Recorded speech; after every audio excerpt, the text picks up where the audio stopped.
काय करू ते म्हणाले, इथल्या इथे एक प्रश्न विचारा, जो कोणी त्याचं बरोबर उत्तर देईल त्याला हे पारितोषिक देऊन टाका.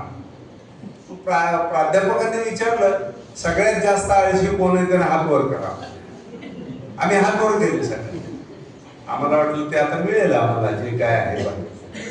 पण प्राध्यापक त्यांचं विजन खूप पुढचं असतं. त्यांनी सगळीकडे पाहिलं आणि म्हणाले, त्या कोपऱ्यात बसलेला रमाकांत सगळ्यात जास्त आळशी, त्याला हात वर करायला सुद्धा आळस. आणि त्यांनी जाहीर केलं की रमाकांतने इथे यावं आणि हे पारितोषिक घेऊन जावं. रमाकांत तिथूनच म्हणला, आणून द्यायचं असलं द्या.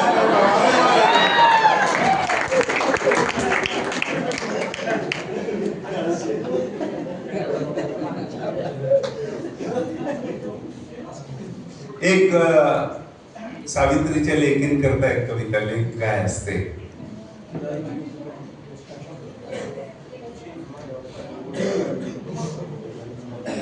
लेकीच्या बद्दलच्या भावना बापाच्या काय असतात.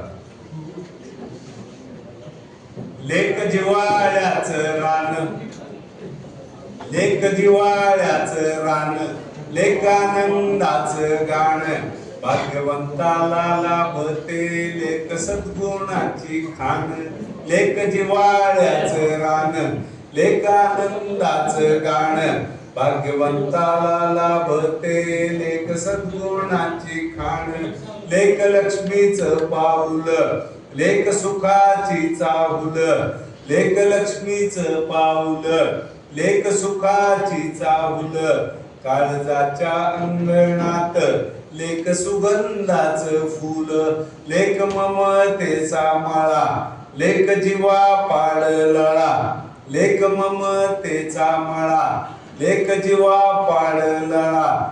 घर प्रेमाचं मंदिर, लेक लाडाचा सोहळा, लेक घराचं संगीत, लेक पिढ्याचं संचित, लेक घराचं संगीत, लेक पिढ्याचं संचित.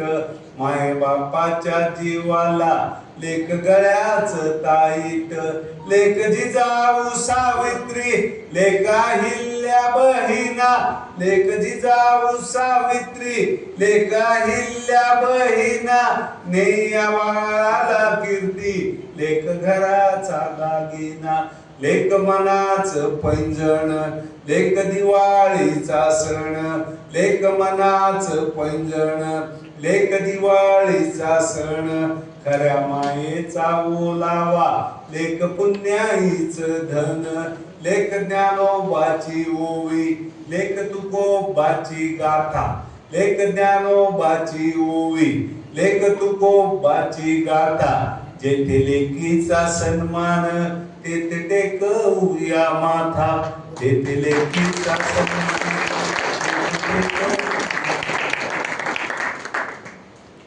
जगातल्या